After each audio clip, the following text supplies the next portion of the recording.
Terrific.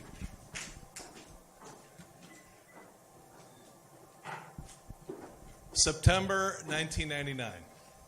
I'm on a beautiful beach, hasn't been touched by people in decades. I'm there to do some research. I'm accompanied by about 7 or 8 top experts from around the world. And we're traveling around. We're actually on a big yacht. And I love scuba diving. We did a lot of scuba diving, a lot of fishing.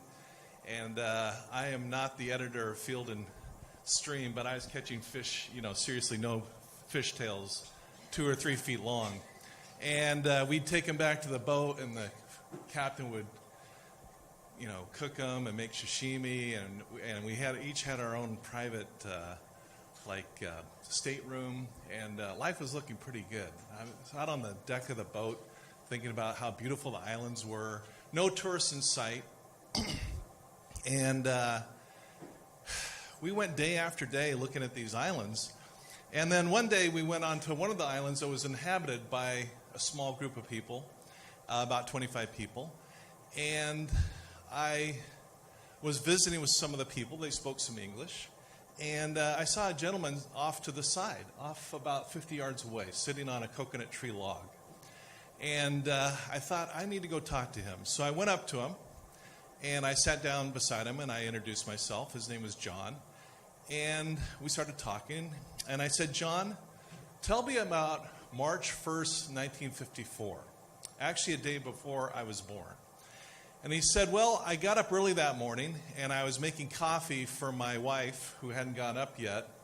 And the sun came up, and then a second sun came up. And he points off across the lagoon. And he said the second sun he couldn't really recognize. He had never seen anything like it before. But it made the whole sky glow. And he didn't know what was going on. And the family got up, and they were hanging out. And then later that afternoon, a gray ash started falling on the village. And all the kids, everybody got really excited because they'd never seen snow before. So all the kids were spinning around in this new gray snow. And John told me that everyone was just coming out of their skin, excited with what was going on. But it wasn't snow. It was radioactive fallout. And his little daughter that evening started feeling sick and nauseated and dizzy. Then she started throwing up. And a couple days later, some military doctors came onto the island, and they took his daughter to Bethesda, Maryland, to a military hospital where she died. And I sat and looked right into John's eyes as he told me that. Well, I was there to study the economics and how this disaster impacted the islands. And these other issues were kind of outside of my area of expertise. Questions like, why did this happen? How could this happen? How could anybody detonate nuclear bombs, literally, without regard to the people they were affecting? So I thought about that, and I want to tell you a bit about me. Who am I? Well, it kind of depends on who you ask. If you ask the Wall Street Journal, they'll tell you I'm Dr. Disaster, a nice guy like me. The LA Times says I'm the master of disaster. I tried to get my wife, wherever she is, to just call me Master for short. That didn't work. The People magazine calls me the Ghostbuster, and I have no idea why. I've never seen a ghost. Don't want to see a ghost. And, so I get all these names. But what I really do is I'm an economist, and I look at disaster sites, and I try to determine what the impacts on the property values are. But I learned with John and with other cases that there are people behind these statistics. And I became more and more interested in these statistics. And today I'm going to teach you 4 habits that really are the difference between creating problems and even disasters and creating success. And they're summed up in these 4 little words: me, we, do, be. Me is our mindset. It's our sense of purpose. It's everything intellectually, philosophically, and spiritually. It's everything going on up here. We is people. It's how we connect with other people, our relationships. Do is productivity. That comes from economic theory. Excuse me. Land, labor, and capital. Taking care of our space, taking care of our money, taking care of our health. And then B is progress. It's our game plan to move forward in the future. And I promise you that in the hour that we're going to spend together, I will show you 4 habits that are literally the difference between failure and success. And it really doesn't come down to IQ. The guy that pressed the button that caused that disaster had a PhD. So PhDs, and I happen to have one, doesn't make us immune from some really bad decisions. It's more than that. It's actually these 4 habits. Now, what I started doing years ago is I started taking economic theory and blending it with sociological theory. And this is kind of what it looks like. Everyone's kind of going along, and we call that in economics and sociology the baseline, just another day in the city. And everything's going along, and then all of a sudden something bad happens, a challenge.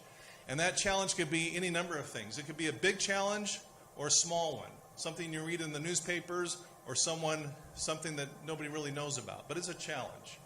And then in the aftermath of a challenge, and I've seen this in the over 1,000 disasters that I've studied for 25 years, there are some options. The first option is to take a dive and never recover and simply be defeated. Now, I don't say that in a judgmental way because I have not been through the challenges that others have, and yet the reality is they are defeated by the crisis. And yet there are some who work their way back to the baseline, and they survive.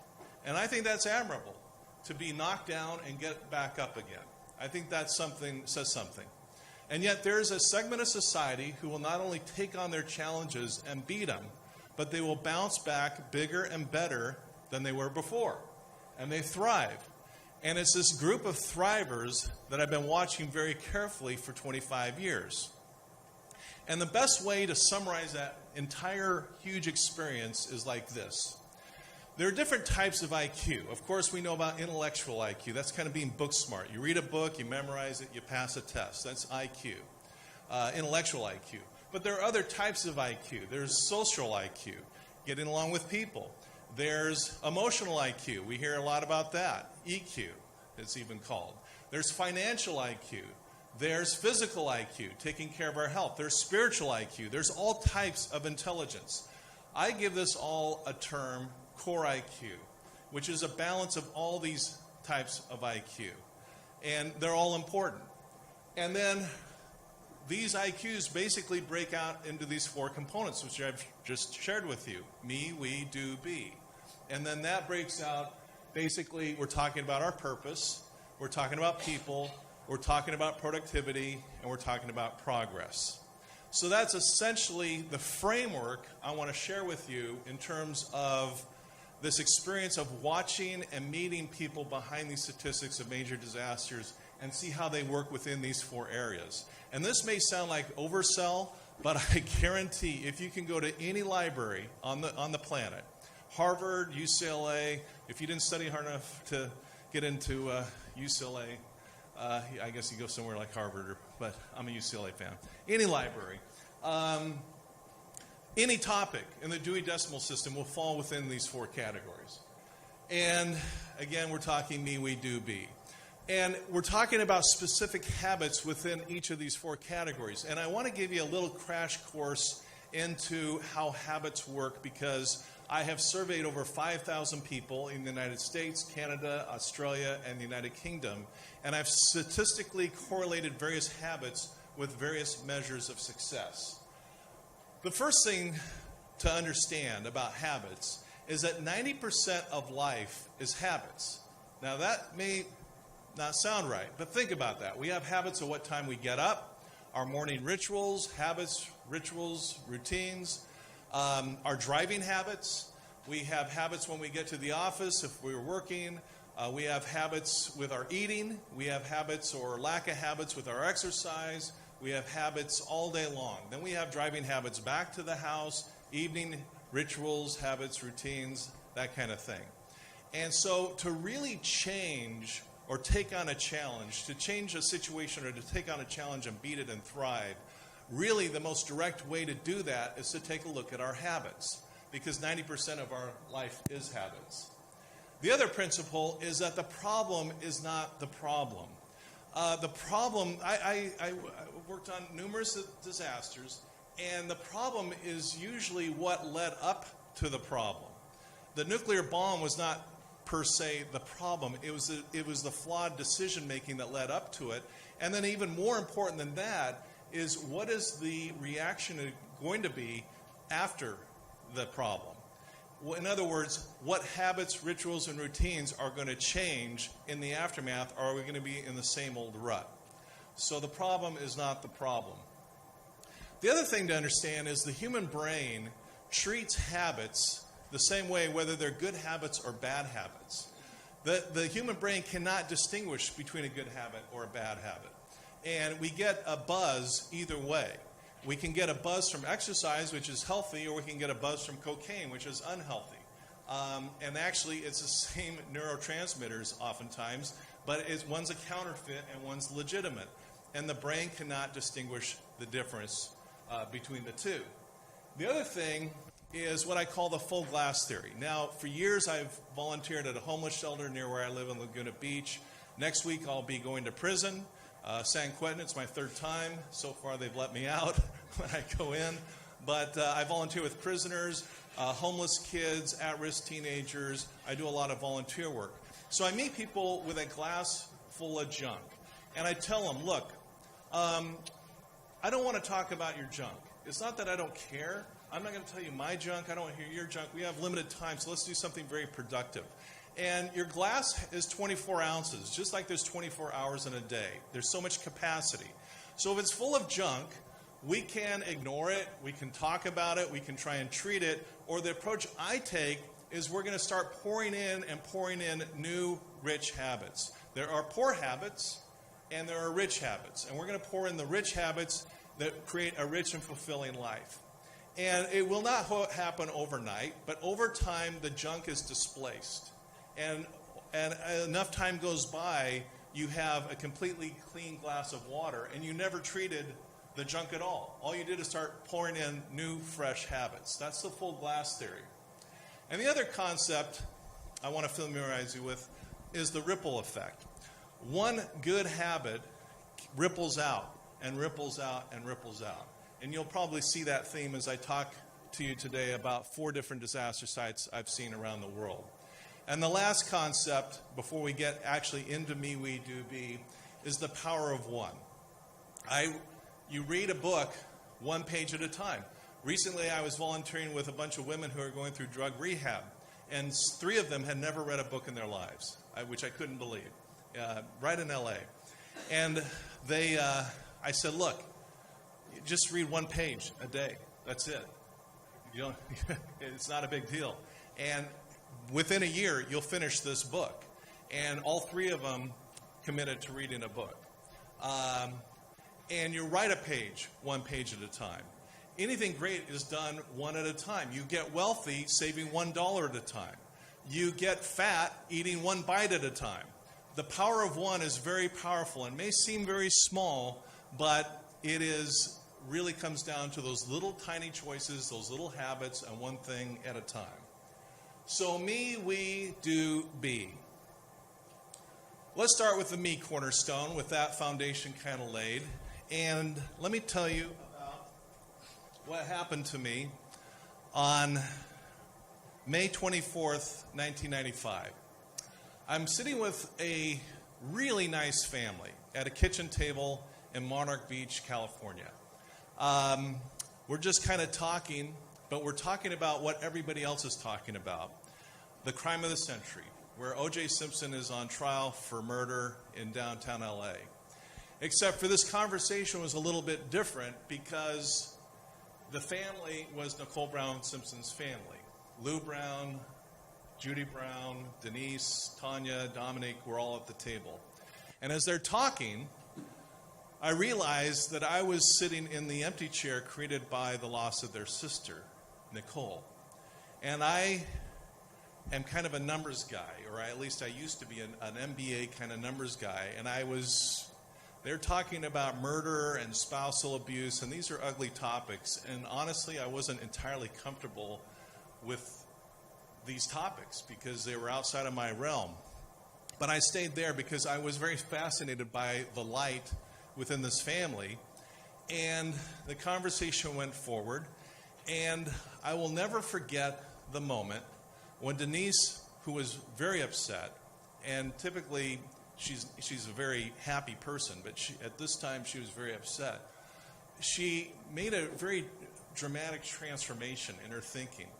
And she said, you know what? I'm going to take all the anger that I feel and all the frustration that I feel, and I'm going to channel it into something very positive.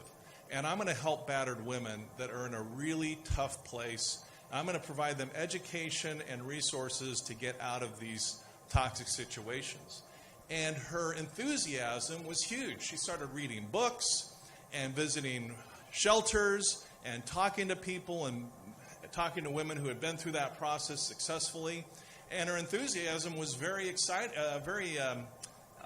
contagious, because despite my 100% illiteracy on the topic, she recruited me, and I was on her board of directors for years, going to events and having seen many women come up to her, and even a few men come up to her and thank her profusely for the education she had given them to get out of some very ugly situations. What was interesting about sitting down at that kitchen table is I went into their home with a job. I had a job. I was in real estate and economics, and I was working with Lou to handle the condominium. But I got up from that table, and I haven't had a job since then. I've had a cause. I've had a mission. And it's a very dramatic change, because you see, what Denise did right in front of me is she found her why. She found why she was alive, and it was her sense of purpose. That's the me cornerstone. And it was contagious to where it affected me, where I quit my job and started, I had a purpose and a cause. And I looked at every case very differently, because in economics, as awful as this sounds, we look at people as statistics and numbers. I haven't looked at people that way since. So, the number one habit that really determines people's ultimate failure or success, or ultimately whether they're going to thrive, dive, or just survive, is to the extent, at least with the me cornerstone, is to identify my why. Why do I get up? What floats my boat? And so forth. So I would really encourage you to do that. And many times I'm asked, what are the habits that we can really get behind to do that? And with the survey I did, avid readers, and this is great to know as authors, avid readers dominate in every single measurable statistical measure of success. Health, education, romance, in every category. And those who read are 122% more likely to become millionaires. Now, that's a statistical correlation. Now, you may be saying, well, I read a lot of books, I'm not a millionaire. That's not the point. The point is that it's a very healthy thing, and it increases the odds. Life's all about odds. If you gamble in Vegas, the odds are you're going to lose. Occasionally there's a winner, and they take the winnings and then they lose. But the reality is that it's all about odds. The other habit that's very, very powerful with the me cornerstone is those who meditate or pray are 92% more likely to earn advanced college degrees. And again, those who meditate or pray dominate in all statistical measures of success.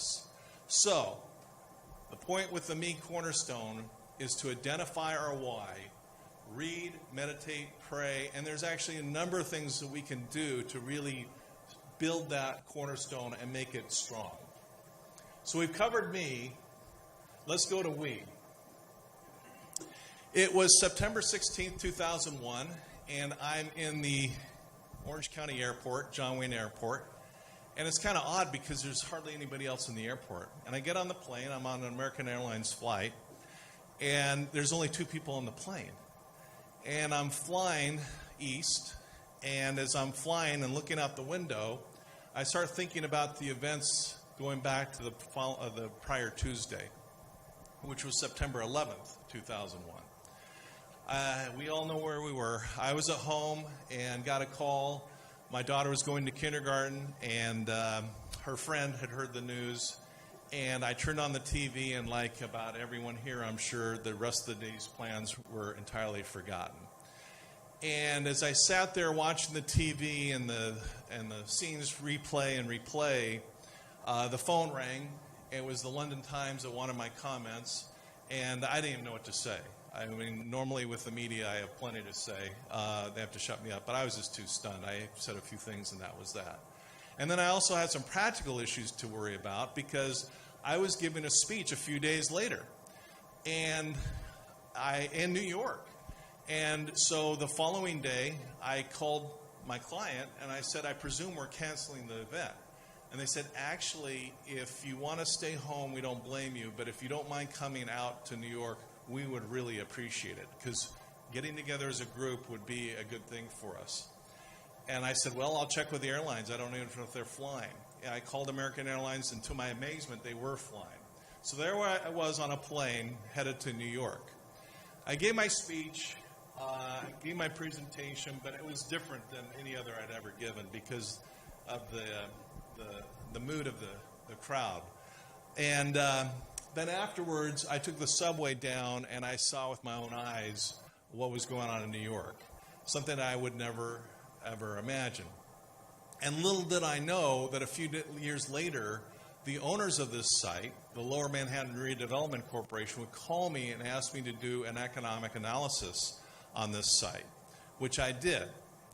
And with any of these cases, I do a lot of research. I do a lot of reading, and I do a lot of studying, and I try and gather all the facts and figures that I possibly can about the site. And that's what I did. And as I was preparing and going through calculations and so forth, I realized that Rudy Giuliani had made a statement that the entire site should be turned into a memorial. And there was a pretty large public sentiment that the entire site should be turned into a memorial. And yet when I ran the numbers, it didn't work, because memorials have two components: an emotional side where you can go and pay your respects. You don't pay a dime.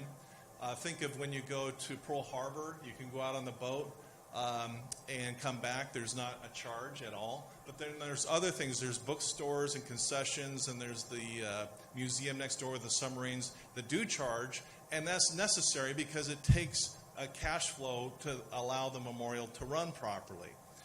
And so when I ran the numbers, I thought, it doesn't make economic sense to turn the whole thing into a memorial. But I don't think they want to hear that. That's not the public sentiment.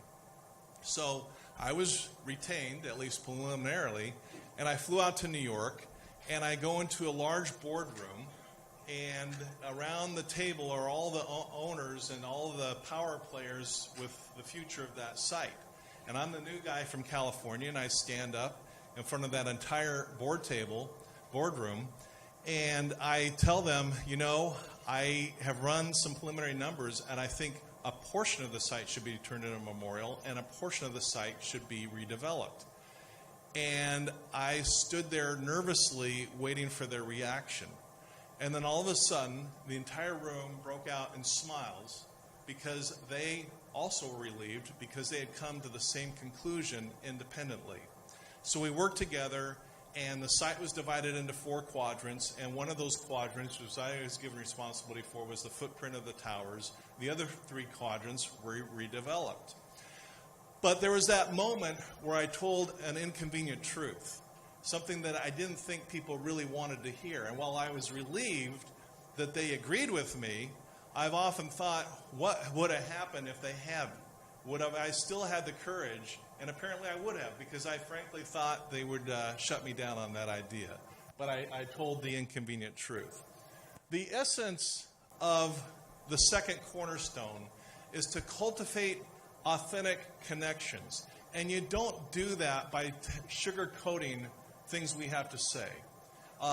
We do that by telling the truth. Of course, tactfully, with the right timing and delivery, but that's one of many ways to create authentic connections. And there are others.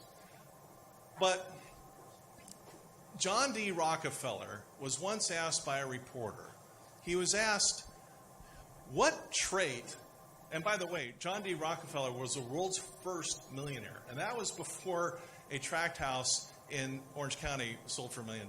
That's when $1 million was real money. And John D. Rockefeller was asked by a reporter, what trait do you look for in your employees above any other trait? And the reporters expected an answer something like, well, really good engineering skills or really great, college background or works late hours, something like that. But everybody was stunned with Rockefeller's answer. Rockefeller said, I will pay more for the ability to get along with people than any other trait. The ability to get along with other people is exactly the we cornerstone. So here's some practical tips on how to do that.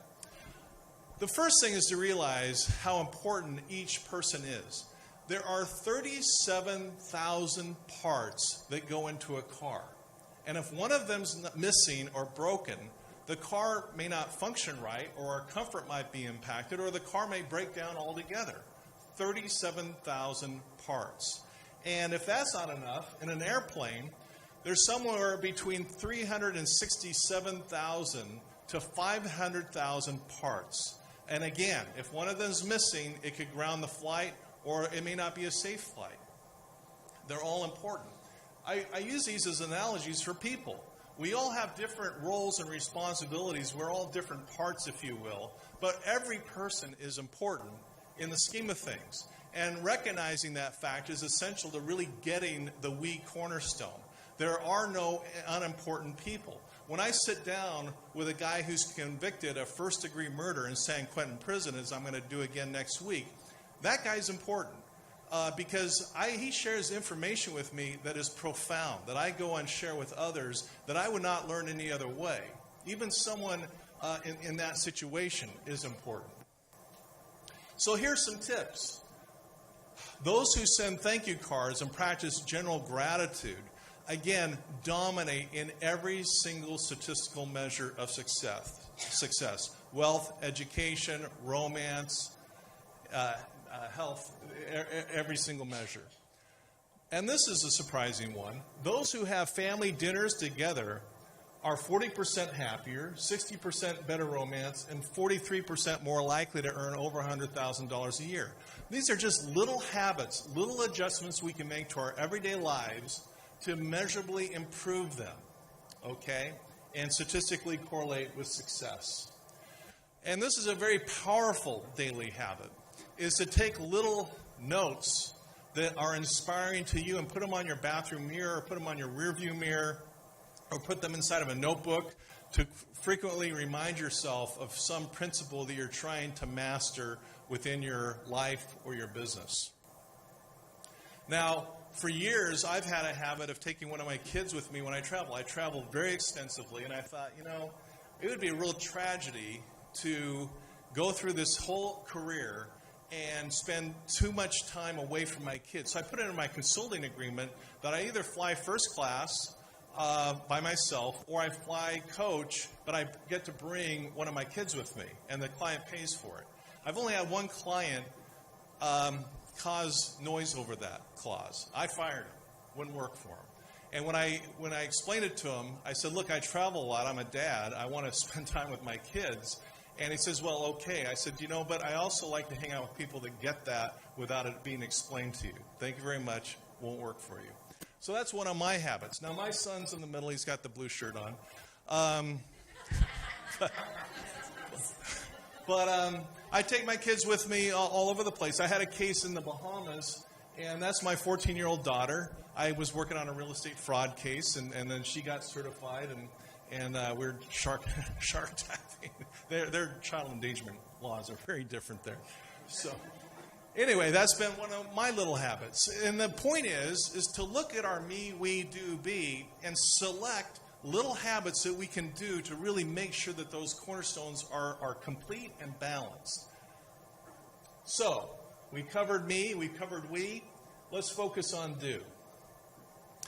September 15th, 2005, I'm in a Humvee. It's a lot of mud. We see these ponds. We don't know how deep they are. But so far they're only 1 or 2 feet deep, so we keep plowing through them. And we keep driving and driving. It's hot. It's hotter than in here. It's humid. And we turn the corner and we see just thousands of homes that are just demolished. Just looks like bombs went off. And we go through neighborhood and neighborhood and neighborhood. There are no surviving houses. Every single property is damaged. And we go to a new town, same thing. A new town, the same thing. And the guy who's actually driving the Humvee is a veteran. He'd just been in Afghanistan. And I asked him, what's worse, Afghanistan or what you see here? He says, this is much worse. And we turn the corner and we see a boat that had floated over a levee and parked itself right in front of a house. So we're not in Kosovo, we're not in Afghanistan, we're in Louisiana at the site of Hurricane Katrina. And we're driving through just thousands of these homes, and a moment comes where we're kind of tired and hungry and thirsty, and we're running low on gas, and then we decide to go get gas and get something to eat and then resume our inspections. And then it dawns on us, there are no restaurants, there's no gas stations. And we had to drive well over 50, 75 miles inland before we could find anything. And luckily we made it that far to kind of resupply. It was mass destruction that the media did not even begin to touch. So we get back and we're inspecting these homes, as I say, one after another. And then occasionally I see a house that really sticks out. And it looks like someone's living in it. There's a generator outside and power cords going up to the top floor, which didn't get flooded. And there's porta potties out on the front driveway. And I'm thinking, that's nuts. You know, why would you live here? There's no infrastructure. There's no nothing. And there's still a lot of crime. I went by a lot of garage doors that were painted, if you loot, we shoot. There was kind of wild, wild west feeling to it because there were no cops, there was no infrastructure at all. So, as an economist, we're told to ignore outliers. Just ignore them. And yet, I'm just kind of curious. So, I thought, you know what, I'm going to take a chance. I told my buddy about it. He says, I don't know if that's a good idea. You know, everybody around here has guns. There's a lot of weird stuff going on. So I'm going to do it. So I went out in the middle of the street, and I had my hands out to show I didn't have any weapons. And I stood in front of one of these houses. I'd say about 1 out of 300 or 400 houses I saw this phenomena. And I shouted, hello! And I didn't know what was going to happen. And I see the door slowly open. And it's this nice, pleasant, blonde lady that says, hi, come on in. And okay, you know, shoot me in there or whatever. So I went into her house, and she introduced me to her husband, and we started talking. I said, you know what, I'm doing some studies here, and help me understand, why are you here? Because it looks like everyone else is kind of gone. And she says, we're just here to rebuild. We're going to be on the front lines. And I said, well, you know, there's a question whether or not there's going to be infrastructure even coming back. There's no schools, there's no churches, there's no stores, there's no nothing. And she says, they'll be back, and we're going to be on the front lines. She's just very matter of fact about it. Well, this got me thinking, and so much so that I've since then been back 20 times, and I earned a PhD studying this phenomena, which I call post-traumatic thriving. And that has led to all kinds of papers and things, and I won't bore you with all the details, but my point is that the going outside of my normal job description, which said to ignore the outliers, and taking an extra step to actually go contrary to that little rule and reach out, has brought a windfall of professional benefits to me, and hopefully some others, from a concept, from the concept of just simply going beyond the standard job description. So the number 3 with the do cornerstone is to be the one that creates the energy. Those who just kind of blend in don't thrive. They may survive, but that's about it. They certainly don't thrive. But being the one that creates the energy is really the essence of the Do Cornerstone. Now, if you're just kind of, I don't want to embarrass anyone or have you raise hands or anything, but if you're just kind of coasting through life, think about that for a minute. If you're coasting through life and not doing something new and challenging right now with your lives, you're going downhill. That's how gravity works. That's how coasting works. But creating energy means that we're going uphill. We're progressing. We're doing better. So here's some fun facts about the Do Cornerstone. Again, this is economic theory, land, labor, and capital. Those who make their beds in the morning are 207% more likely to become millionaires. When I found this statistic out, every network, CBS, Fox, ABC, who's the other one? They all had me on to talk about this particular statistic. The reason why is our moods are set the first 8 minutes that we get up. So if we get up and we do something productive and make our beds, or some practice gratitude first thing in the morning, that will set your mood for the rest of the day. I think that is the reason that statistic makes sense. Exercise. Exercise, those who exercise, again, dominate in every single statistical measure of success. In fact, I'm often asked by the media, which are the top habits? And the reality is it would be exercise and reading, where you find the strongest, consistent, domination of all measures of success. But when I talk about exercise, we're keeping it simple. This is a brain scan. On the left is a brain at rest, and you see that there's not much going on. The brain to the right has only been on a 20-minute walk to get that circulation going. So we don't have to become Charles Atlas and work out for 3.5 hours in the morning. Simply getting out and taking a walk for 20 minutes has beneficial effects. Clutter is an absolute buzzkill. The book came out, and I occasionally get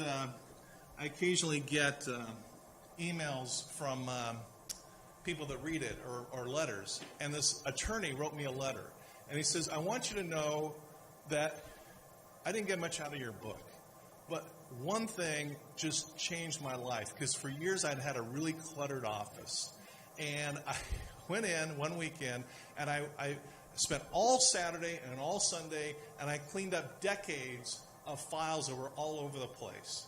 And my assistant came in, and the office people came in the following Monday, and they were just an absolute shock. And ever since then, my life has been just so much more efficient. Life's been better, and everything's gone forward. Just that one concept out of the book. Well, that's what I'm shooting for. Just that one point that changes a life is exactly what I'm shooting for. Those who maintain a clean and organized workspace, from this study of 5,000 people, which I did, you're 3.4 times, that's 340% more likely to be happy if you maintain a clean and organized space and workspace than if it's cluttered. And in terms of money, again, we're not talking about Herculean efforts. We're talking about the power of one, saving $1 at a time. Those who just save 5% of their income are more likely, 35% more likely to have better romance. They're also 100% more likely to avoid bankruptcy, because you will not go into debt or going to get into bankruptcy if you're saving and not going into debt.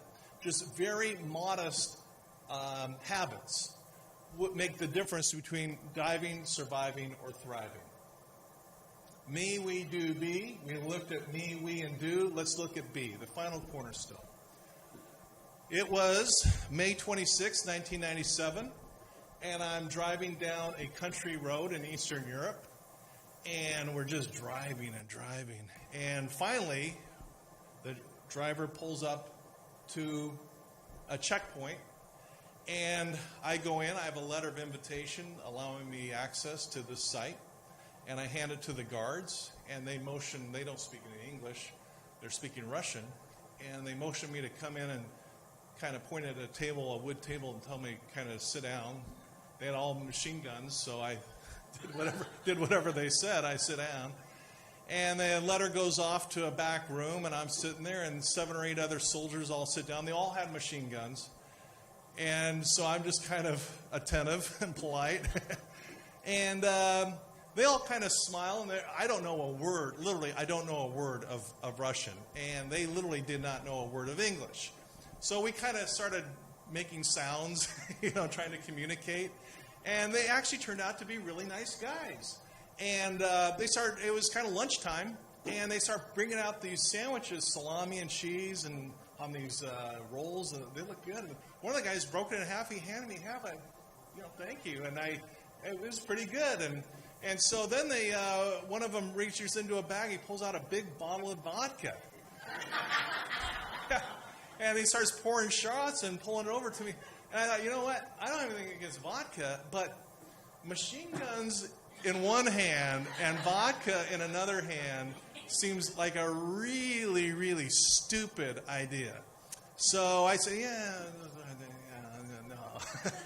So here they are with machine guns literally in one hand, vodka in the other, and we're kind of talking, and we're on really good behavior.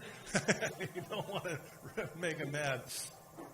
Well, this goes on, and then the guy comes out from the office, and he says, you're going to have to come back tomorrow. And I said, well, I don't understand. I have a letter.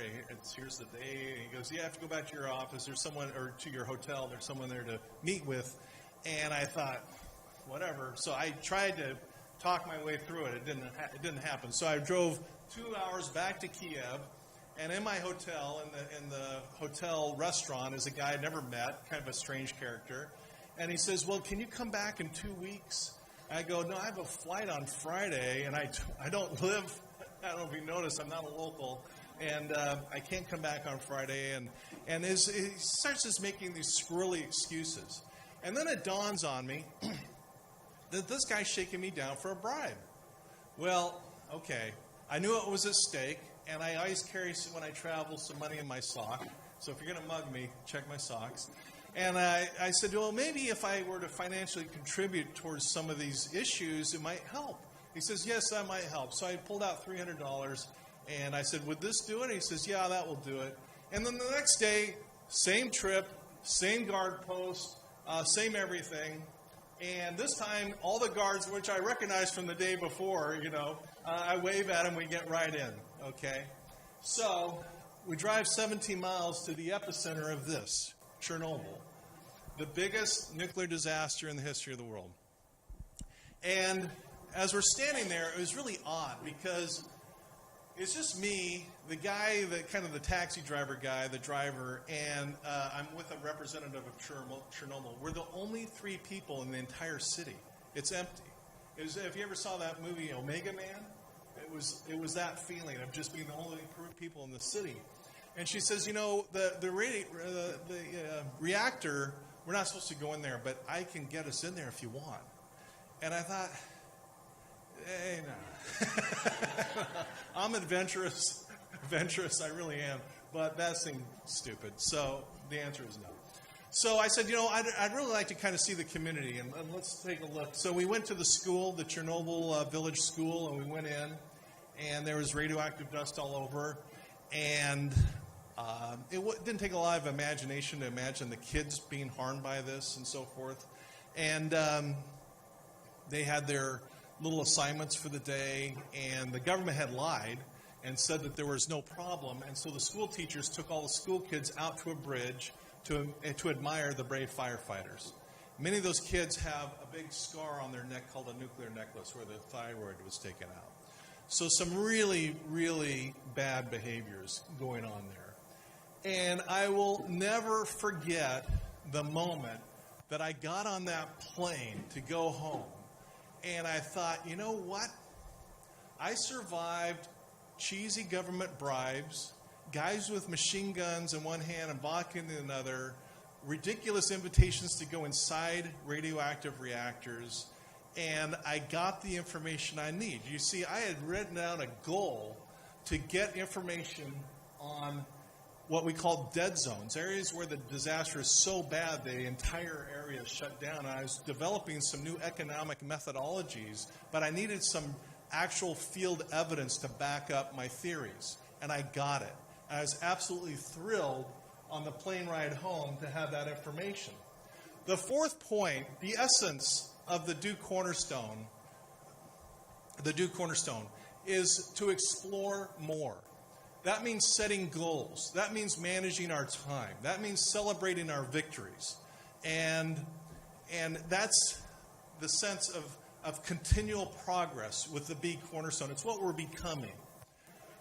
Now, I set a goal, a written goal, when I was 30 years old to go to all 7 continents by the time I turned 50.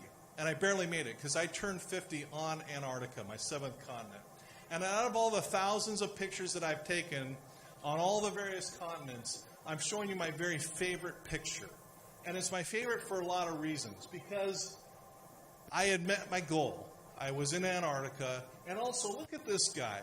He's kind of doing a strategy 360. He's on the top of a hill, and he's checking out, there's the food, and there's the leopard seal that's going to eat me, and there's the hot other penguins, I'm going to go chase her down. He's just scanning the whole horizon for his day.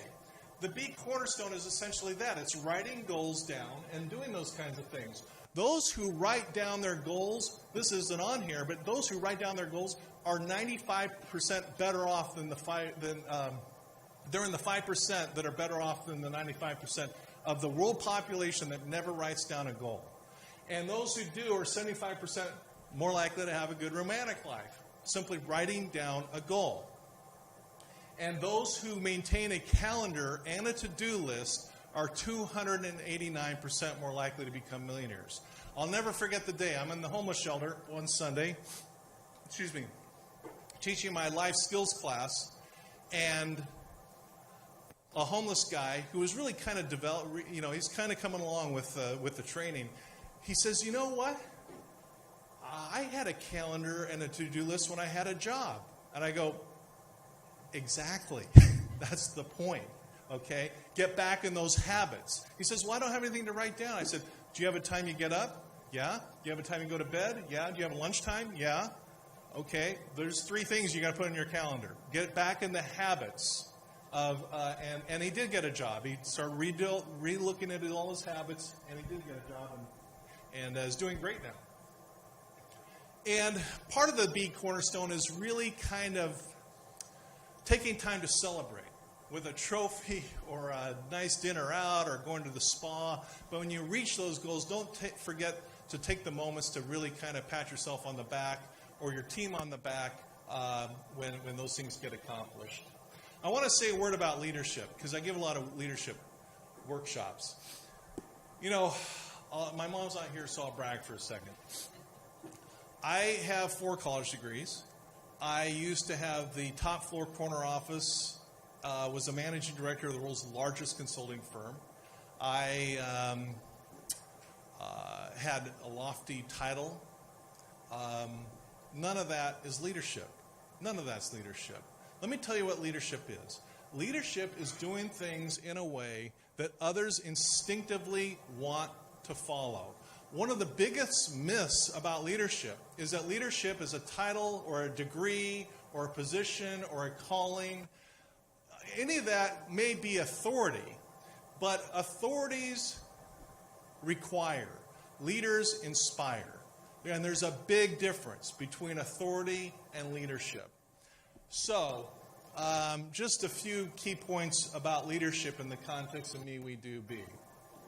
Now,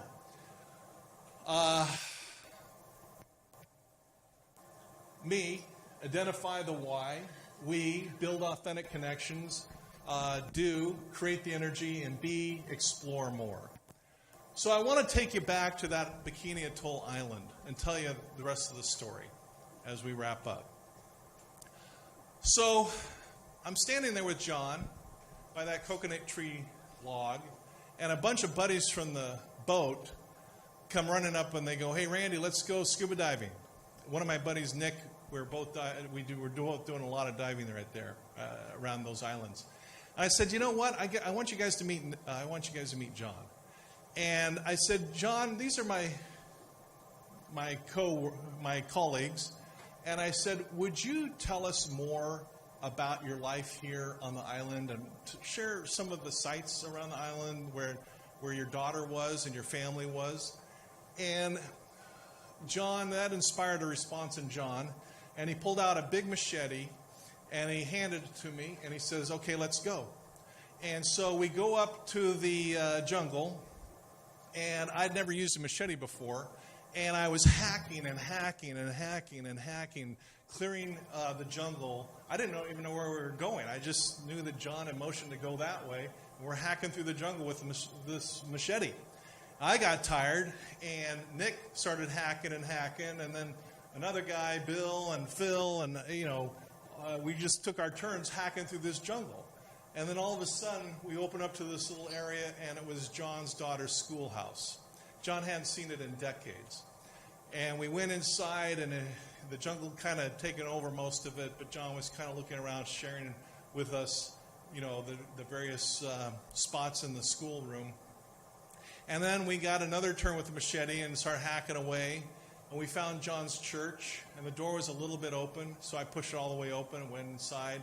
We were standing in this little chapel that had not been stood in over 50 years. And there were still hymn books on the little wood pews. They got out so fast that it was all left behind. And we're hacking our way through all kinds of sites. And I got to tell you, I was hot. I was sticky. There's jungle grass. I had shorts on that were cutting my legs. There was blood all over my legs.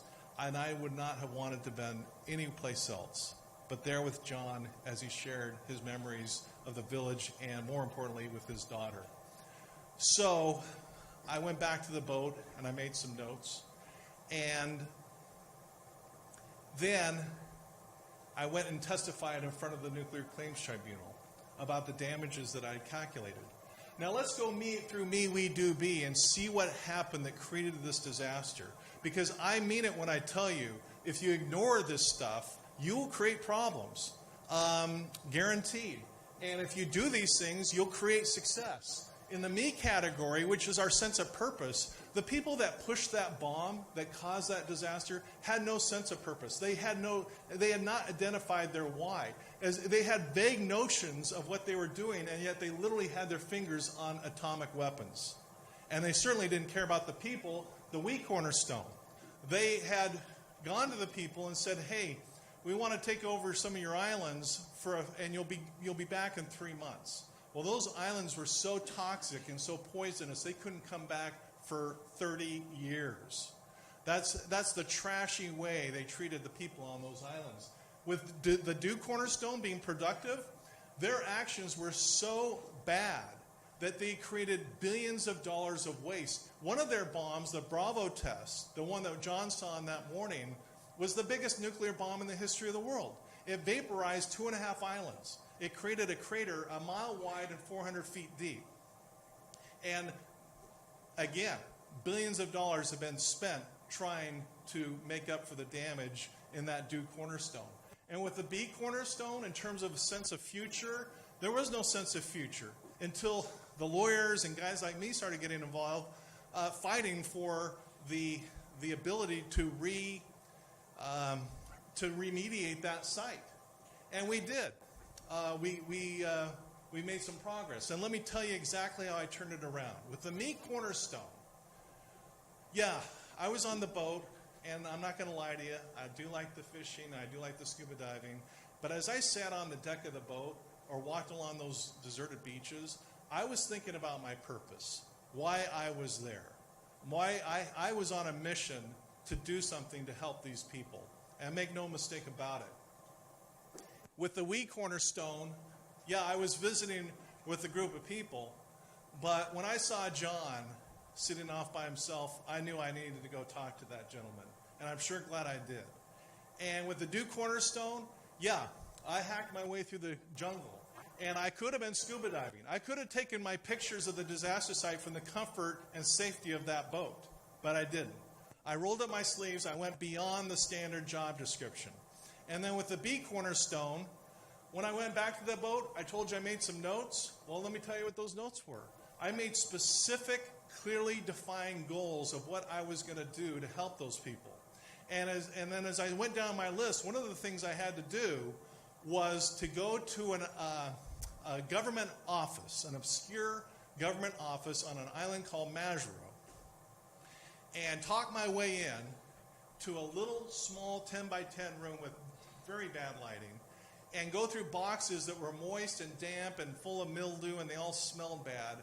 And I read literally hundreds, probably thousands, in fact, accurately, I could say thousands of documents to get the information I needed to put together a solid report.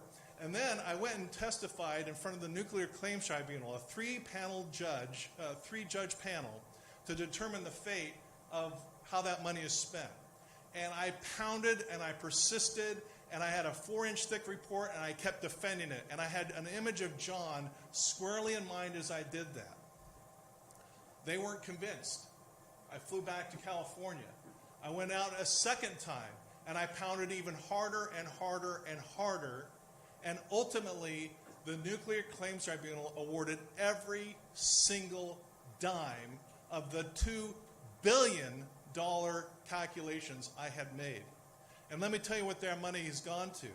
Today, you go to John's Island, and you can walk freely without fear of radioactive poisoning. And there's a dock and infrastructure, and there's a community center, and there's a medical facility which has body scans to make sure people don't have unsafe levels of radiation. And they have the food supplies returning back. You can fish the ocean safely. Some of the chickens, some of the pigs on the island are safe to eat. The kids can run around the island without fear of being poisoned. So life is returning to normal. And where there are deficiencies, there's food supplies that come in so the people living on the island can live normally and properly. That's what's happened with that. So here's the thing. Me, we, do, be. They're 4 simple little words. And I truly hope and pray for world peace. I really do. But because I'd like to retire. But until there is, I've got a lot of work to do. And really, the way we're going to achieve just a higher place in society is to really pay attention to these simple principles. People think that complex problems require complex solutions. That's not true. They're oftentimes very simple solutions. They're as simple as me, we, do, be. So please study these principles, incorporate these principles, teach them to your teams, teach them to your families, and together we will create a better world and a world better for the children, the world that we leave our children. Thank you.